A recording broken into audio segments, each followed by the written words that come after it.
Hey, hello, how are you? This is a show for everyone else. Instead of going after top 1% of the world, we dedicate this podcast to celebrate the lives of the unsung heroes and self-made artists.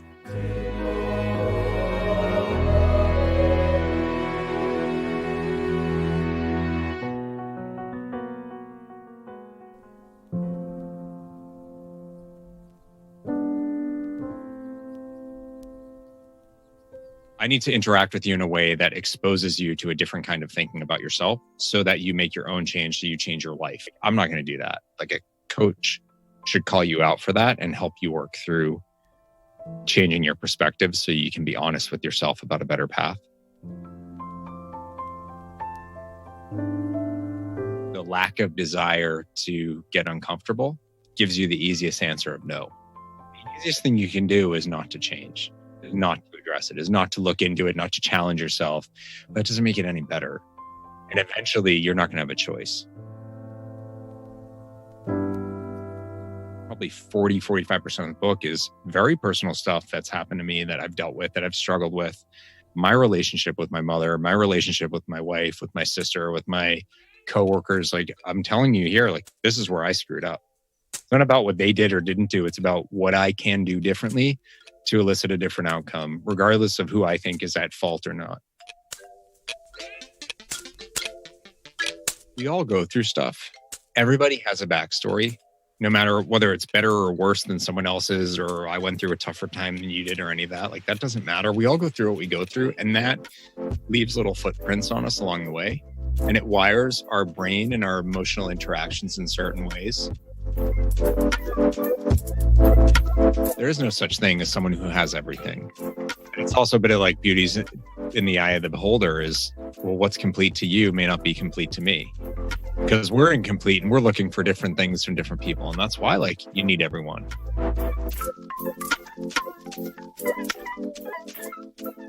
Hey, check. It's Faye and I'm back. I am so thrilled that you're listening to this, no matter where you are. Today, we welcome Bryan Falchuk to our interview format of Feisworld, in addition to some of the mini-series that you've been seeing on how to freelance and how to produce your DIY documentary. So Bryan is here with us, and he is an author, speaker, and life coach. I know we have a number of those on the show right now. And in case you don't believe that life coaching could be a career, well, guess again and check out some of these incredible conversations. Bryan was introduced to me, by the way, through Michael O'Brien, who's also a coach. Michael appeared on our Feisworld podcast, and he is the author behind the book called Shift, Creating Better Tomorrows, Winning at Work and in Life. By the way, Michael recently released a short workbook called My Last Bad Day Shift, which I have a copy of as well. So here's the thing. Often people ask me about what motivates me to keep producing these episodes. And I find myself constantly transformed by conversations I have with different people every day. I am not often changed by those 30-second ads or the listicles, meaning, 10 things to change your lives and guaranteed on the internet that promise all the results and one roadmap that will suit and guarantee the results for everyone. If I could, I would share so much more than what I have currently on Feisworld. It's often very difficult to select the guests we have on the show, and it's even tougher to have to say no to so many others. But selfishly, I created this show for me as a reflection and a little journal, a different kind of journal I keep along the way of my own becoming. Bryan and I wanted to get to know each other a bit before the show, before our interview, so we spent an hour and a half at a local Panera Bread. I wish I get to do this with every single new guest. That's when I discovered that we have several family connections since we both live in Massachusetts. So small world. Hey, if you're listening to this and you are an up-and-coming influencer, author who are seeking to be interviewed by others, there's one trick I learned from Bryan, which is to create a media document, like a little media kit in the form of a PDF or Google Doc, where you, as the person to be interviewed, can include your photos, questions that can be very provoking, or suggestions that you can send to the interviewer. as well as your bio, etc. This way, you've done some of the homework already for the host, and the interview could go a lot more smoothly as a result. If you visit feisworld.com, I have included a copy of Bryan's media doc as an example. I'm sure that will make him very proud. Bryan faced many adversities and learned some of the really hard lessons growing up. After speaking with Bryan in person, it reminded me once again that we really cannot assume anything about anyone. There is very little we think we know about life and everyone around us. I told Bryan that my first impression of him was, okay, Caucasian male, good looking, in good shape. What has he really struggled or learned in life? He struggled with obesity and became a marathon runner. He struggled with his careers and later became a CXO. By the way, that is a Chief Experience Officer. He even experienced life-threatening illness in his family, and he nearly lost his wife while trying to also take care of their newborn son. He's been through a lot in order to create and develop his unique approach to inspire other people. So before we get started with the interview, I want to let you know that podcasting has really helped me. Nearly 5 years in the work at this point, I learned to get paid to do what I love. I made friends with extraordinary people. I created business network and transport my ideas around the world in my sleep. So if you want to know and find out how I did that, and I'm still doing that, please visit feisworld.com. And there is a workbook that you can download called How to Make a Living as a Podcaster Without Counting the Downloads. So without further ado, please welcome Bryan Falchuk to the Feisworld podcast.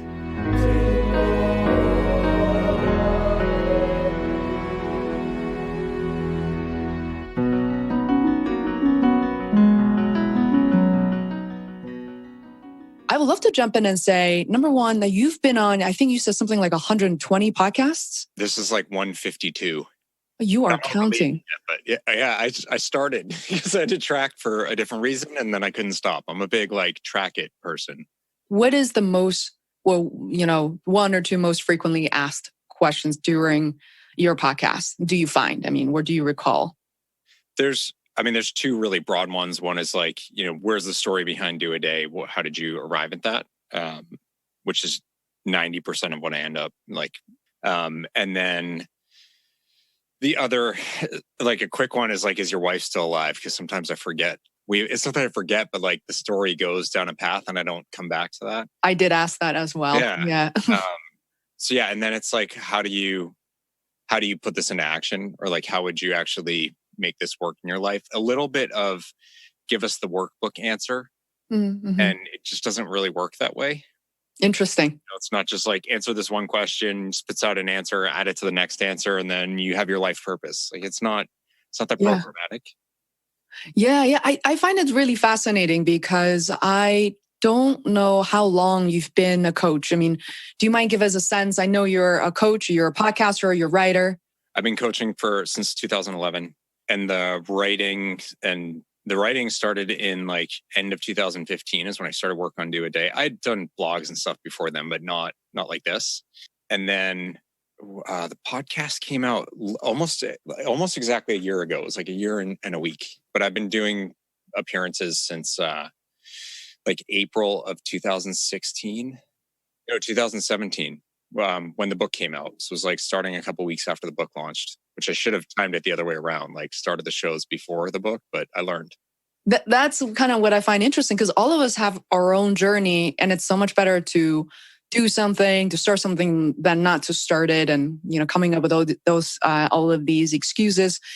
And so for you, it sounded like coaching, book, and podcast, this is the first time for me to hear anyone say that. And, for myself, it's podcast, starting my own business, and then I'm not exactly a coach. I call myself a mentor sometimes. They're different roles. Coaching. Yeah. I don't know. I think mentor, how are they different in your universe? I think mentors can be more of a guide, lead by example, be a guide, be someone to come to for advice. And it's not that a coach can't do those things, but a coach should be there to challenge you to guide and lead yourself. So a coach should be, working through issues with you, but then pointing out where maybe you could serve yourself different or call out where you're not being honest with yourself. I mean, I had a really good coaching call yesterday, and it was a bit of that. It's just sort of like, a guy was talking a lot about regret and regretting his behavior. And I was like, you got to stop on that one. Like, why are you regretting your behavior? Why are you talking about, I only did this? Like, he's talking about his revenue and how he feels like a failure. He's an entrepreneur. I was like, do you understand how many businesses would kill to do that much business? He's like, but it's less than last year. I'm like, okay. So like, you're looking at it as less than and not good enough, and you're a failure. How about like, there were all these headwinds and you still got to this super enviable position. You're still standing, despite all these other things you're dealing with. It's like, it's the same issue. You're just looking at it from the wrong side. And then you beat yourself up and you go down, like you spiral down this path. Like, a coach should call you out for that and help you work through changing your perspective so you can be honest with yourself about a better path. How easy or how difficult, challenging do you find to kind of influence someone and really make people change their minds? And because we're all dealing with adults here, like what are your thoughts on that? Yeah. So when you said make people change your mind, I think that's the trick. Is I'm never going to make someone change their mind. And when I recognized and accepted that, that's when I think I was able to do a better job. So I'm a management consultant by background. And I struggled in my early days with, I'm a very like tell style. So it's like, I'm going to tell you what the answer is and you're going to accept it and that's going to be great. But that doesn't work for most people. Certainly not some successful person who's like at the top of their game. It's really hard to take advice from someone else when you think that you're amazing at things.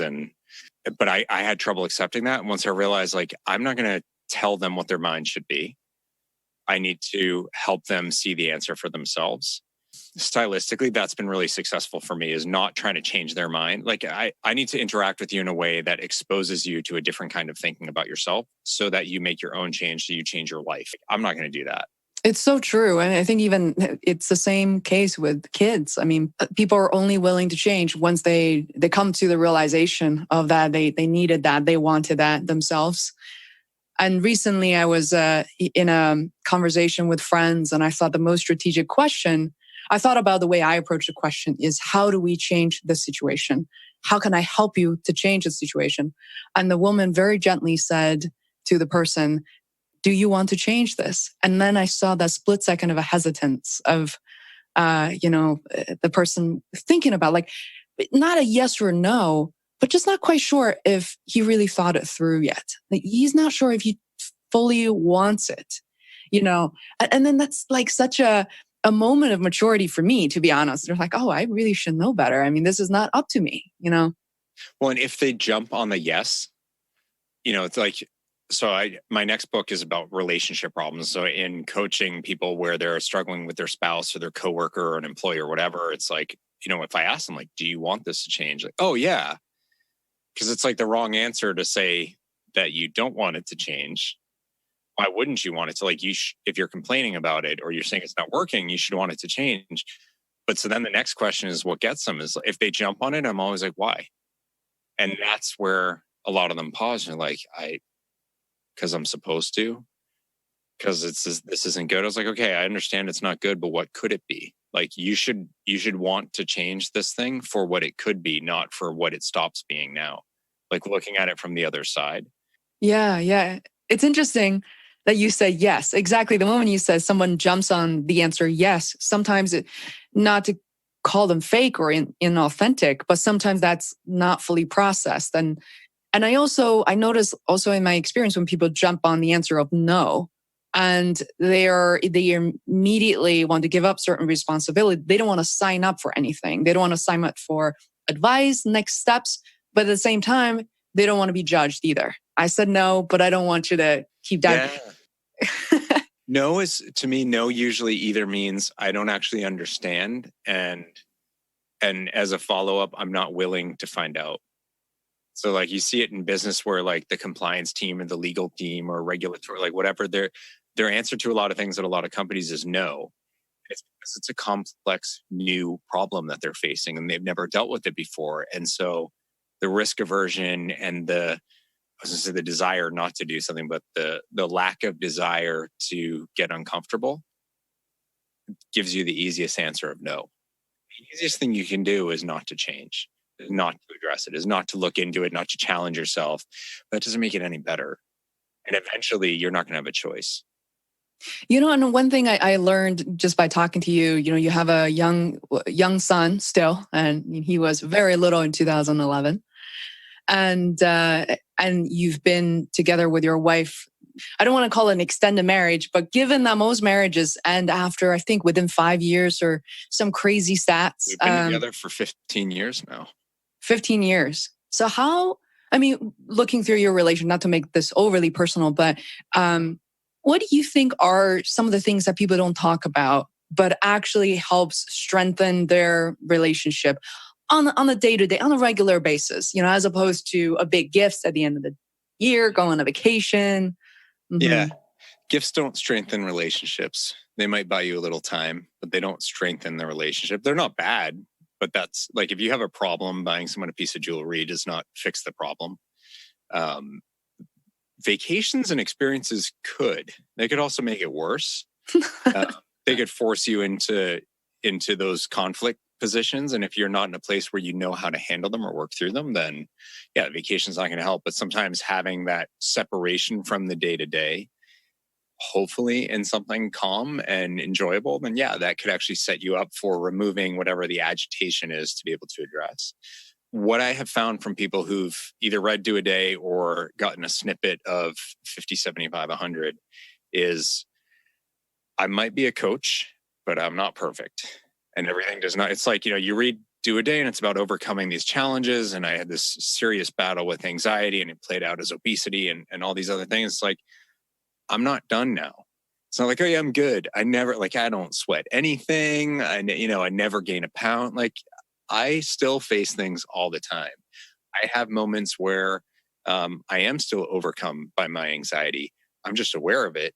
And I know what to do to stop it from completely derailing the train for years, which is what would have happened before. So that's what's different is, I think for me, and I do get really personal, like Do a Day is probably 40, 45% of the book is very personal stuff that's happened to me that I've dealt with, that I've struggled with. 50, 75, 100, same thing. It's like my relationship with my mother, my relationship with my wife, with my sister, with my coworkers. Like, I'm telling you here, like, this is where I screwed up. It's not about what they did or didn't do. It's about what I can do differently to elicit a different outcome, regardless of who I think is at fault or not. And I think being personal and vulnerable is the key to that. And that's for relationships too. Like, the hardest thing, shockingly, for a lot of us in our relationships is that vulnerability. And I'm not sure how you can fully trust people when they're not being vulnerable because they're guarded about something. And that's a basis to not trust. It's like, you're keeping something from me. Now, it doesn't mean I have to know it, but the fact that you've made a decision to withhold from me, or that you're uncomfortable sharing a piece of you with me, especially in our closest relationships, that to me is, it's a basis for dysfunction.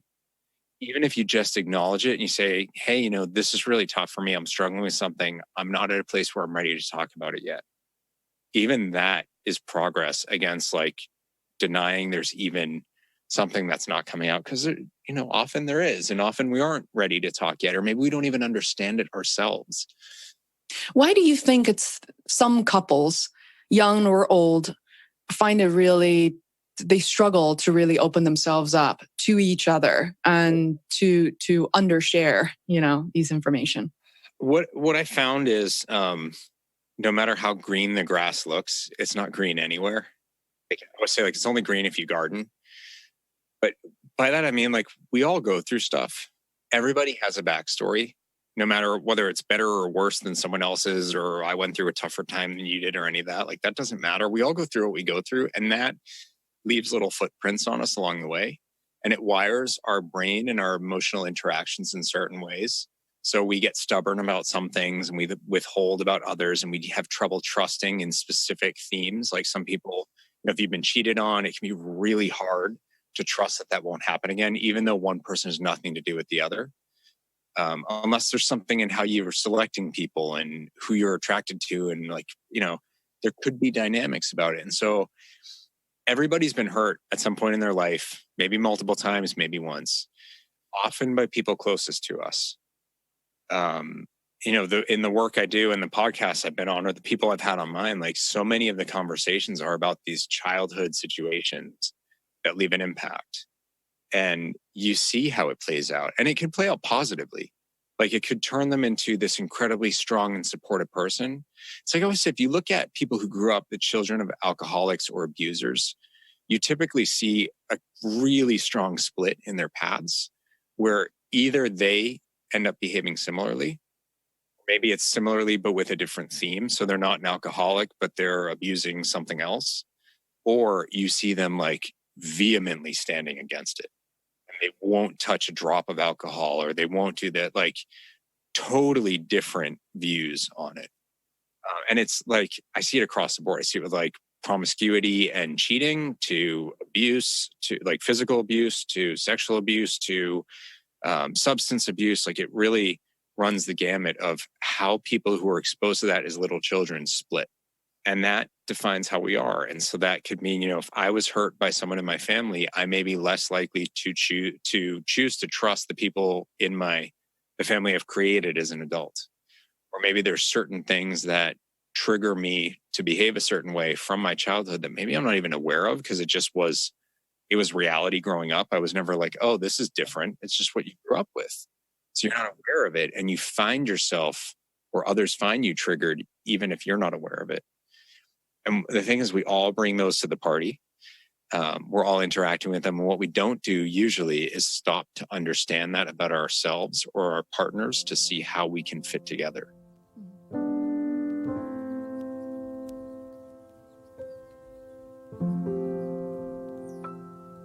Hey, it's Faye, and this is Feisworld. Today, I'm having a super fun conversation with Bryan Falchuk, who is an author, speaker, and life coach.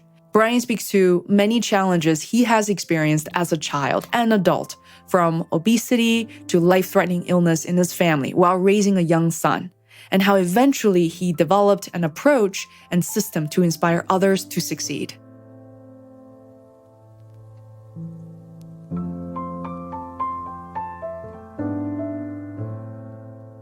And it's interesting that we there are a lot of common themes we experience on the everyday basis. And for that reason, I feel like literally, I really mean it when I say this. There are not enough coaches in this world. I know so many people see this career as this, oh my God, that's like a fantasy world. How could I possibly freelance as a coach and write these books and expect people to come to me? But at the same time, that's literally what we experience. I think the most recent experiences I've had through all my dance classes, as I mentioned when we first started the recording, is I meet these men and women, mostly women, and a lot of these women really seem quite perfect. And in class, right? We're going to this relatively fancy gym. Everything is spotless inside the gym. And these women wear their Lululemons and they're very fit. They all have children. They look like they've never been pregnant. And hair, everything. And yesterday, it was like really touching for a moment. What they love, I'm like, oh man, you're so fit. I was just wondering, what do you eat? Since the age of 30, I think about is how to stay the same weight or be like 10 pounds lighter. It gets really tiring. And she lifted up her shirt, like very briefly. She's like, I've got 2 kids and these loose skins ain't gonna go anywhere. And I just remember, I'm like, I was really surprised she was willing to do that. And it isn't, people are like, what about plastic surgery? It's like, it's not safe. And then all the other women kind of chimed in that's just what you can see. The women who have gone through all kinds of fertility treatments, what they suffer through IVF. You don't know any of these things. Yeah. But we pass judgment, or we look at them in the midst of those treatments, like, oh, she got fat. What happened? No, she didn't. She's trying to create a family and she's struggling and she's getting help. But you just her for that. Yeah, exactly. Those hormonal treatments are crazy. They were telling me to overstimulate your ovary. And then some women experience kidney failures. I'm like, why would women do that to themselves? Because they want to, give lives to their own children. And a lot of that's from social pressure because other people have children, because the grandparents want to have kids. And it's not just what they want for themselves. Girls. Made to feel that since they were little girls. Yeah, like you're supposed to raise children and Yeah. create lives. Yeah. And most of us don't see adoptees around. Like, there are tons of them. You may not be aware, or there's still more biological kids than adopted kids. And so you're not as comfortable with that. Like, that's not the white picket fence, suburban home kind of vision that so many people are fed from early age. I came to realize, sometime when you open yourselves up and you become, you build very different relationships right off the bat. And it's a really incredible thing. And you break those walls down, those barriers down, and just felt like it was just incredible for me to be in the middle of all those conversations, right? And I love what you wrote about self-love. And it's a question, an area you talk about. And I think it's so lacking in the world today on various levels. And I think people who are the most defensive, sometimes the most hurtful, are the ones who are, most hurt themselves. And whether you as another human being, whether choose to help them or not. So what are your definition and sort of your thinking around self-love? Yeah. So I think it's the single most important thing that any of us actually has. Because without this, I think the rest of the stuff I talk about, even like the introspection, without self-love, all that's actually worthless. I don't usually talk that dismissively, but my point in that is, like, without self-love, you end up fighting everything else, because you either don't think you deserve whatever the positive outcome is because you don't value yourself to begin with. So why would you deserve better? Or you don't think you're capable of it. So all those, like, I can't get through this. This is the hardest thing ever. I'm not going to make it. Well, like, what about all those times you did make it? Why don't you value that? Why don't you recognize what you're capable of? And so people get really squeamish at the idea, or they think it's too touchy-feely. I had a coaching prospect who didn't want to work with me once I talked about self-love, because he's a tough guy. He's from Boston. He's got the heavy Boston accent. He's like, yeah, don't talk to me about all that hippie stuff. But it's, it was too much of a challenge to his self-identity. And the reality is, like, after that call with him, I was like, that's someone who needs it the most, because he's put on all this toughness on the outside because he's so unsettled with himself on the inside. So, like, it whether you want to call it something else, valuing yourself or respecting yourself, that's fine. But it's about those two things. It's about believing that you deserve and believing that you're capable. Don't think you deserve it and you're not capable of it, then the rest of it really doesn't matter. I must say that just hearing you talk about this, I realized I all of a sudden made me think about all the men in my life for different purposes and reasons, and not just romantic relationship. Yeah. I realize I'm very drawn and I get along really well with men who have a little bit more feminine energy, and who is more, when I say that, it's like almost I feel like it's a false definition, and it because, for a lack of a better word, I call it, I think it just, they're way more warm, attentive, and they listen better. And on the contrary, I've also, because of, nearly 20 years of martial arts, I've also befriended with a lot of people who are your typical alpha male. And in every situation, they don't have to scream, but they make all the decisions for you. They tell you what's going on, and they will not, spare another word if they feel like they don't have to. So it's been challenging for me to deal with those relationships, to be honest. And, Yeah. But they're in a specific category of your life, and they wouldn't cross over into others, because you recognize that, like, ultimately, like, that's fine in this context, but probably not compatible in this other one. Yeah. Yeah. Yeah. It's the kind of man that you would bring closest to you, trending towards, like, or tending towards a romantic relationship, versus, like, that's someone I do martial arts with. Yeah, exactly. I mean, in our current modern world, you're supposed to only have one person that you refer to in a romantic relationship, but that's only one person. And I'll be curious to kind of hear your ideas on when it comes to relationships, in modern world, like all these cheating and people looking for part of themselves elsewhere. But for me, I'm really happy where I am. And I think about my relationship with other men and women are in many other areas of my life. And then I think because of that, I'm happier and more fulfilled, because I don't look for everything in one person. And I know that I'm incomplete in the sense that there are so many other things I want to learn about myself and to explore and to learn from other people. I think of them as people I want to do business with, people I want to coach, mentor one day, people want to coach and mentor me one day. Like there are many roles that could be filled in addition to romantic relationship. Yeah. I love when you just say like you're incomplete. Everybody's incomplete because like there is no such thing as someone who has everything. It's also a bit of like beauty's in the eye of the beholder is, well, what's complete to you may not be complete to me because we're incomplete and we're looking for different things from different people. And that's why like you need everyone. It's like my father-in-law does, he works on heating systems. And so, he goes into someone's house and they're a lawyer or doctor or whatever. And sometimes he's gotten like judgment from them about being less than, like they have all these advanced degrees and they're really successful and he's just the heating guy. And it's always like, yeah, and it's going to be -10 tonight. And you heating system, like we all need each other.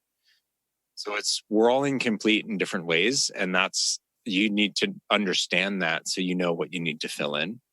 It's so true. And it's not just a heating guy, right? We all have, these people possess skills that we never will have, not willing to learn or simply won't be able to learn. And so I'm curious, like I had several guests, all men, not women, which is sad. I need to get another woman to talk about these things.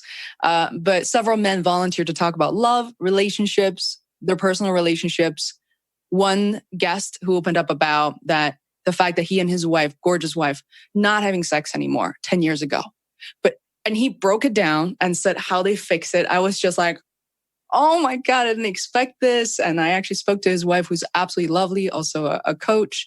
And another gentleman, after making his $15 million, who's still only 30 years old, said, Faye, is it okay if I talk about sex? I'm like, sure. All right, go for it. And then, transition to self-love. So, what are I wonder, without naming names, most certain that you're working with people who are struggling in their personal relationships, or a lot of the people that I know struggle with, so their self-identity and, that they're not fully satisfied or happy in their long-term relationships as in their marriages. And because like we are supposed to be always faithful, and we're supposed to get everything from this one person that we chose.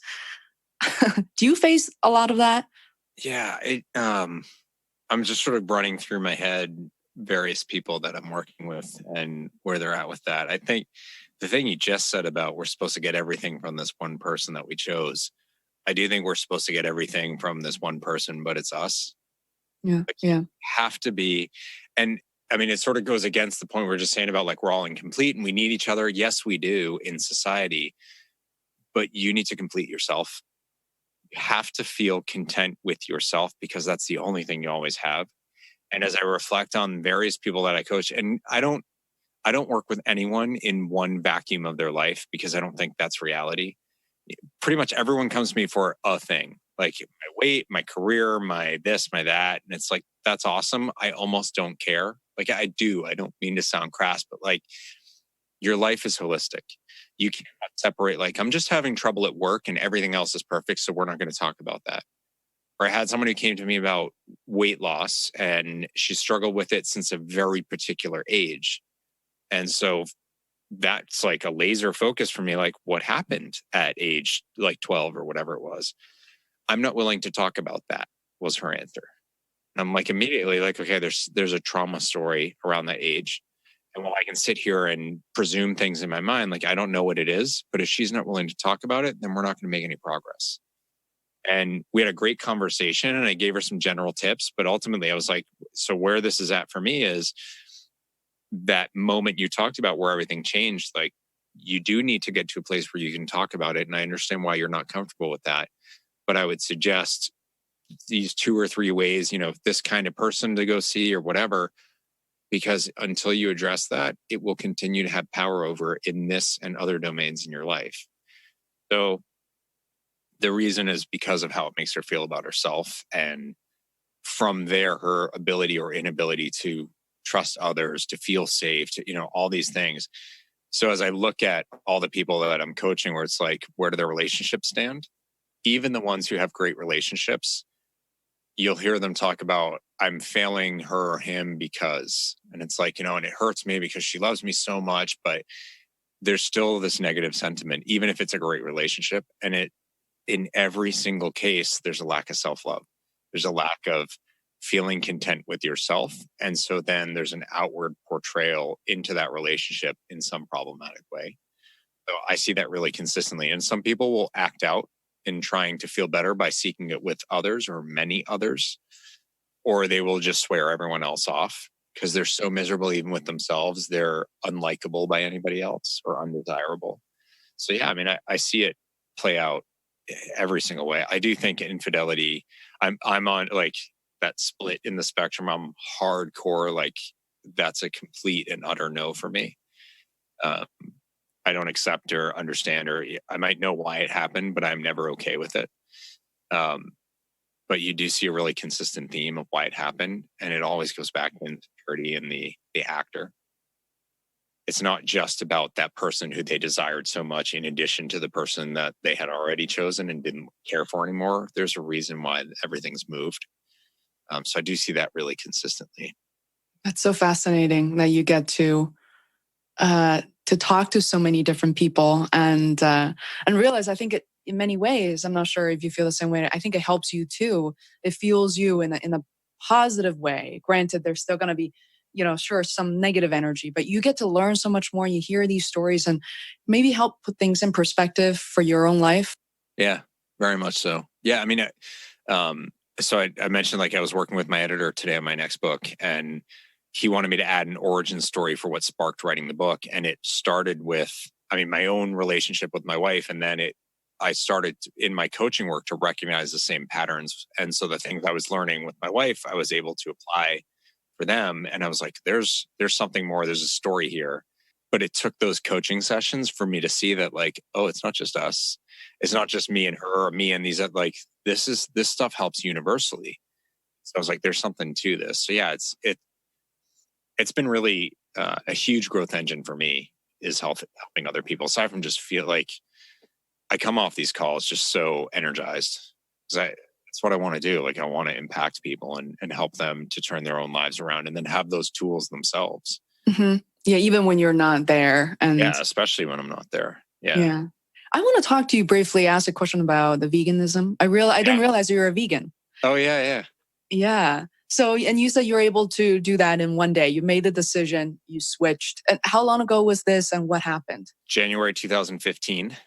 I was reading an autobiography of this guy, Rich Roll, this vegan ultra endurance athlete. Oh yeah, his podcast is great too. Yeah. I'm obsessed with Rich Roll. He's incredible, but I owe him a lot. Like, he's given me a lot of thoughts to ponder and to push myself on. And so reading this book, and he just sort of, he's like, why haven't you done this yet? Like, you don't really have any excuses. And I always had excuses. I was curious, but I was like, oh, I can't.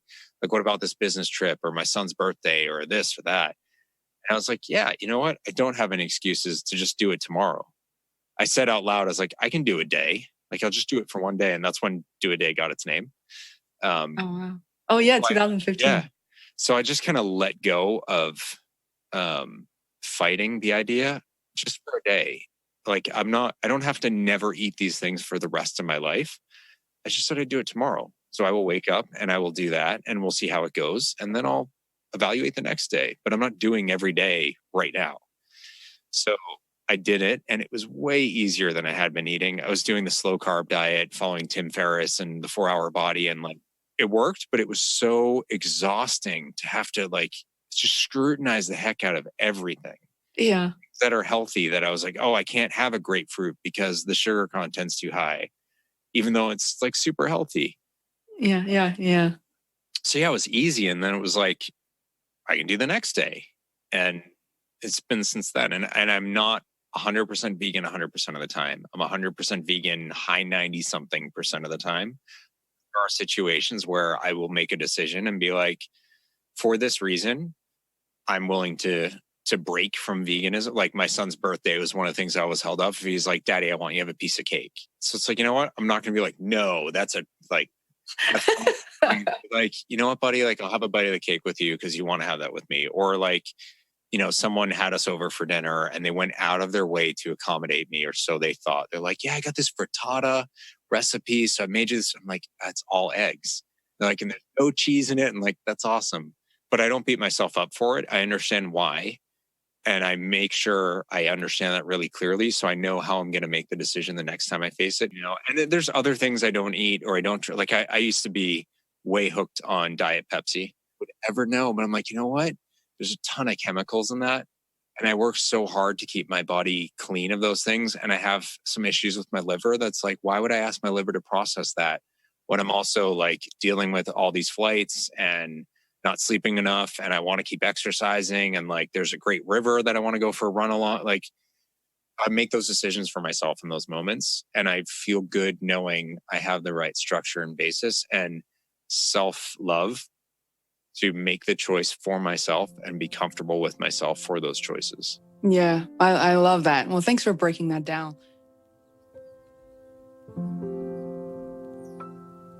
Hey, it's Faye, and this is Feisworld.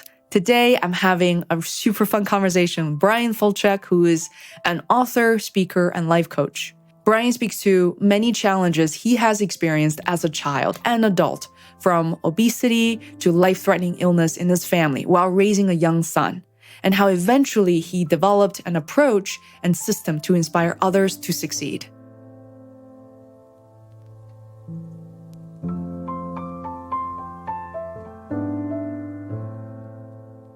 I realized there's one question that we typically ask people who are coaches, entrepreneurs, is many of the people we interviewed weren't born as coaches. I don't know if anybody, is. So what are, for you to go from McKinsey business consulting to working in insurance companies, I believe 20 years or so, and this life event happened. And what was it, what was easy and really difficult about starting your own business as a coach? And, for people who are actively pursuing that career, we simply just want to learn more. What do you think are some of the things you wish you knew going into it? That's a really tough question, because I'm not sure I've ever been structured enough as like a corporation approach to it. Like there's so much out there about how to do it, and like you need these social media tools and this pricing structure and this click funnel, and I'm not cut that way. And I know there's a lot of success in doing that. That's just not who I am. So for me, it's been a very organic and personal approach. I got into coaching because people saw me transform on the back of my wife's illness and how that helped me face myself to change. So it was super organic and just kind of fell into it. Friends reached out and they're like, you look amazing. Like you're doing all these things. I'm really struggling in a similar way. Do you think you could help me? Like, what are you doing? Can we talk?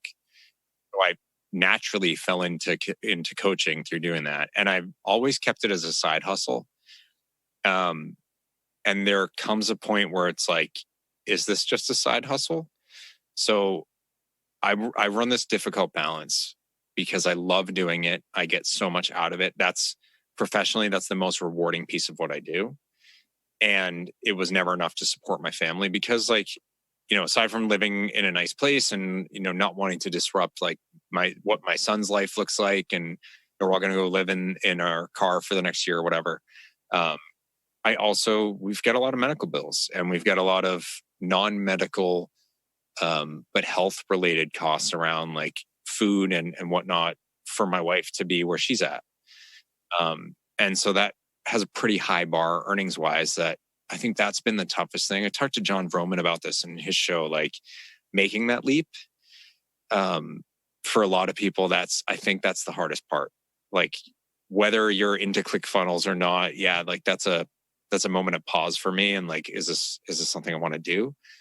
But the bigger question is like, do you have the strength in yourself, and are you willing to put the hard work in so that you can literally put the rest of your life at risk to be able to make this thing that you love so much full time? That's the hardest part of the whole thing. And so I'm a big fan of the side hustle because you can test the waters and you can build, you still have that protection, but at some point you're going to face a leap. Yeah, I love where you're going with this because I also happen to be in the middle of producing a mini series called How to Freelance. Yeah. For me personally, to start freelancing back in very early 2016, at that time, I had already been side hustling. But January 1st, 2016, that's when I went all out to say I'm going freelancing full time now. I don't have any full time job or like a consistent income at that point, but I also didn't really have the sort of the barriers and the things that you have to deal with. Yeah, but we all have some, and some people are more okay with making that leap and leaping without a parachute, and some people will never make that leap. Yeah. And all of those answers are okay. Yeah. But if you really have passion for it and you love what you're doing, you can test the waters. It doesn't have to be all or nothing, but just recognize like there could well be a reckoning where you're going to have to make that call. And I have yet to meet anyone who's taken the leap, who's been like, it was the biggest mistake of my life. They might have gone through tough times. They might have been like, I ended up selling my house or my car or my this, but in hindsight, now look where I'm at. I'm so thankful I did that. Yeah. I think it's really fascinating that I find sort of my own upbringing has always been, for my generation, is get a full-time job. Whoever you date or marry better have a full-time job, a house, cars, or all these things paid for. Then you can consider not freelancing, but, relaxing a little bit at your full-time job. But I finally kind of gave myself the permission to go all out and just to kind of see how I feel. And I realized a lot of other people are more worried about me than I worried about myself. And, people at work, it's like, you could always come back. And then sending me these books. That was really interesting. Like you said, once you make that decision, it's actually a lot less scary than when you're anticipating as you were approaching that goal or that lifestyle. Sometimes having a plan B is what holds you back. So you hear a lot about that. There's a amazing spinal surgeon who mostly doesn't operate. He usually talks patients out of getting the surgery, and he has a whole non-surgical path that is a lot of like meditation, dealing with your trauma. Like he believes most of our back problems and whatnot are actually rooted in ourselves and our emotional issues, not in the physical. But he's like, if you want to give my program a try, you have to commit to never having surgery. Because if you're sitting there being like, well, and if this doesn't work, I'll just have them cut my back open. That's always in the back of your head, and you will never be all in, and you have to be all in this or it won't work. Yeah, exactly. Great that you can go back to your job. And is that keeping you from being 100% in it? Yeah. I think exactly the commitment. And then you learn, once the commitment is there, you learn to work it out pretty quickly. I think two things that made a big difference for me is I have been saving money since I was 22. I tell people it looked so insignificant. I remember I was putting maybe away $100, $100 every paycheck, which I know is a lot of money for a lot of people. But for me at the time, it's like, there was a little calculator. It says, when you're 35, you're going to accumulate this much. I'm like, this is such a joke. This will never happen. Like I'll have $8,300. Yeah, exactly. Why am I doing this? Exactly. It's like, what? Or, sometimes you're being more aggressive. The approach is like, really? Would I? Yeah, if you invest it, yeah. Yeah, exactly. So I did that. And looking back, is like, wow, that is incredible. I mean, I do appreciate that I have great relationships with people who are Jewish and who have taught me everything about finance that my parents taught me nothing about, zero. So I was more comfortable to realize that, okay, in order to run a sustainable business, you can't just have clients who pay you $50, $100, right? For every, or even honestly, even $1,000, $2,000 per project. If you're trading your time for money, it's just not going to add up. So it's interesting. And that's when I realized over the years, took me, 3.5 years, but wasn't until about 2 years into my career, I started working on my other side hustles as, more passive income, writing ebooks, creating courses. It took time and it felt really hard because I was working on a full-time 40, 50, 60 hours already for these hourly rate clients. And then to find that buffer time to create something else was another leap I had to make. So it goes back to self-love. Like every coach I've talked to, when we talked about their rates, there's like, well, I don't think I can charge them that because it's just me. And I'm like, what's your time worth? Can you feed yourself and your family on whatever that? No. And it's like, and you're saying you're overbooked. So you're not charging enough, and they're taking advantage of you, and they're, going like over by an hour and you're not charging them for that, or they're canceling last minute and you're not living by your cancellation policy because you can't get other money right now. Like, you're not taking from them and they kept you from earning it elsewhere. How are you paying your rent? But if you don't value yourself enough, like, you're not going to stand by. Like, my time's worth it. Exactly. And that's when you realize who are the good versus the really bad clients, and how to say no, stand up for yourself and say no to the people that's not a good fit. You can say that in a very artistic way, of course, but having those choices is just so important. Or develop the alternatives. Like, I have the book. So like, if you don't have the time to do the coaching, or it's out of your price range, you have $9 or $10 or whatever, or like the ebook for like $4. Yeah. So you can do that. And for me, it was also like, I want to touch more people than I could ever do, even if I coach 24/7. So that's the reason I wrote the book. It's not about selling the ideas, but there are ways to get there. And it's like, you got your courses, like, that's cheaper than hiring you on as a coach or mentor or, consultant or whatever. It's like, there are ways that you can still serve those people. You don't have to turn your back on them. You just need to make sure your time is actually adding to your own life as well. Because if you don't matter, you won't be here to serve them either. Yeah. I love how you said that. But thank you so much for your time, Bryan. I think I also want to thank Michael O'Brien for introducing us. Yeah. And how could people find more about you and also your books? So they can go to bryanfalchuk.com/Faye. Oh, good. Thank you so much, Bryan. Talk to you soon. All right. Take care. Okay. Hi there, it's me again. I want to thank you very much for listening to this episode, and I hope you were able to learn a few things. If you enjoyed what you heard, it would be hugely helpful if you could subscribe to the Feisworld podcast. It literally takes seconds. If you're on your mobile phone, just search for Feisworld Podcast in the podcast app on iPhone or an Android app such as Podcast Addict, and click subscribe. All new episodes will be delivered to you automatically. Thanks so much for your support.